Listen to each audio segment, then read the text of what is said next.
rekriminalisasi, yaitu suatu perbuatan yang tadinya dapat dipidana karena perkembangan masyarakat menjadi tindak pidana.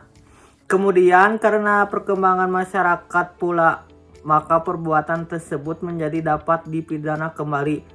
Contohnya Undang-Undang Nomor 17 Tahun 1967 tentang penarikan cek kosong dicabut dengan Undang-Undang Nomor 1 Tahun 1971, sehingga penarikan cek kosong tidak dapat dipidana. Depenalisasi, suatu proses yang tadinya perbuatan itu dapat diancam pidana, kemudian ancaman pidananya hilang dan masih dimungkinkan untuk diganti dengan sanksi lainnya. Misalnya sanksi kurungan diganti dengan sanksi administrasi.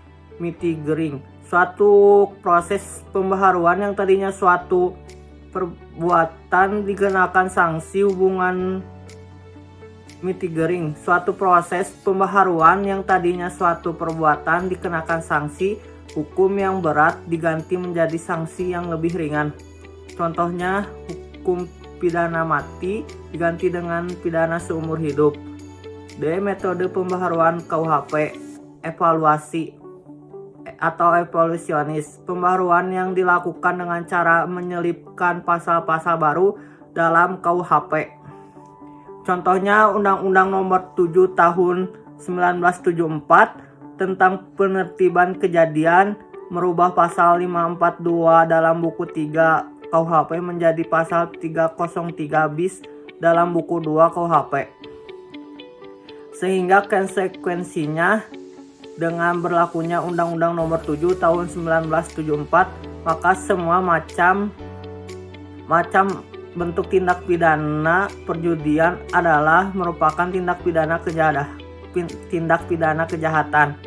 Karena diatur dalam buku 2 KUHP dan sanksi pidananya menjadi dinaikkan diperberat karena merupakan kejahatan.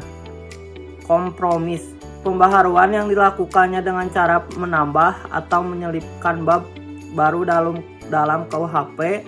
Jadi apabila ada cukup dengan cara menambah atau menyelipkan saja.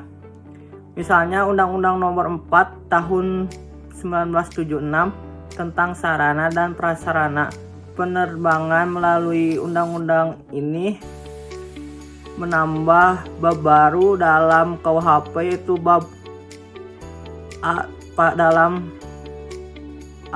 buku 2 pasal 479 A sampai dengan pasal 479R.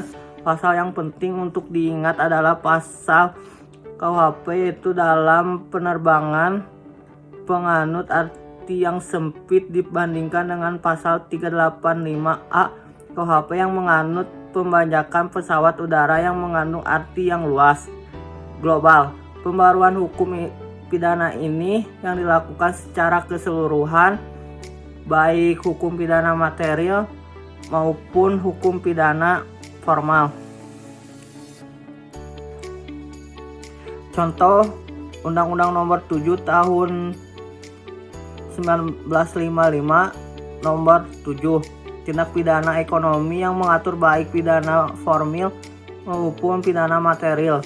Periodisasi pembaharuan KUHP secara kronologis. Perubahan, penambahan, dan pembaharuan undang-undang hukum pidana telah dilakukan terhadap beberapa peraturan atau undang-undang, diantaranya Undang-Undang Nomor 1 Tahun 1946 tentang peraturan hukum pidana, Undang-Undang Nomor 20 Tahun 1946 tentang hukuman tutupan, Undang-Undang Nomor 7 DRT Tahun 1955 tentang penuntutan dan peradilan tindak pidana ekonomi, Undang-Undang Nomor 1 Tahun 1960 tentang perubahan KUHP, Undang-Undang Nomor 7 Tahun 1974 tentang penertiban perjudian, Undang-Undang Nomor 27 Tahun 1999 tentang perubahan KUHP yang berkaitan dengan kejahatan terhadap keamanan negara, Undang-Undang Nomor 31 Tahun 1999, Undang-Undang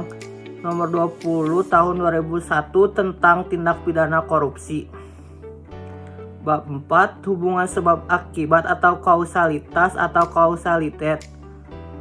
1. Tujuan dari ajaran sebab akibat. untuk menentukan hubungan antara sebab akibat, yang berarti menentukan ada atau tidak adanya tindak pidana. B. Untuk menentukan pertanggungjawaban seseorang atas suatu akibat tertentu yang berupa suatu tindak pidana.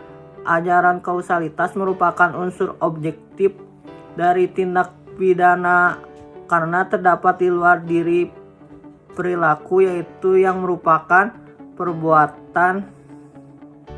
Dalam rumusan delik ditentukan adanya unsur akibat dari suatu perbuatan, maka untuk menentukan unsur perbuatan yang menimbulkan akibat itu dipergunakan ajaran sebab akibat. Teori ajaran sebab akibat atau kausalitas, teori kondisio sine kaunan atau teori ekivalensi, teori syarat mutlak atau Bedingung's teori, berasal dari Van Bury atau Jerman.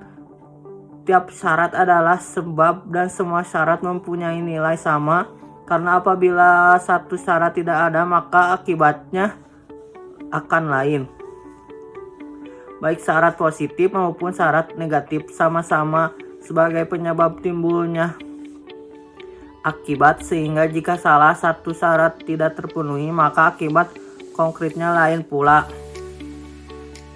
Kebaikan teori ini adalah mudah diterapkan tetapi menimbulkan masalah karena terlalu luas lingkup berlakunya pertanggungjawaban pidana. Kesulitan teori ini adalah terlalu membentang ke belakang sehingga tanpa batas.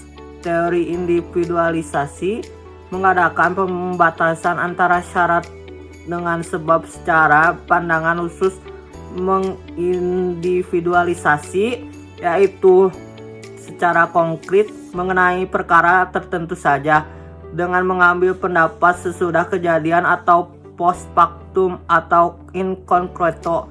Dalam menentukan akibat dari sebab akibat dilihat dari rangkaian syarat itu dilihat sendiri-sendiri. Tokoh atau penganut teori individualisasi adalah 1. Bickmeyer.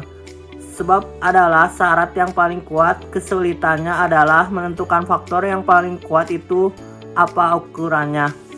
2. Binding. Sebab dari sesuatu akibat adalah faktor yang menahan negatif dari serangkaian faktor yang unggul atau positif. C.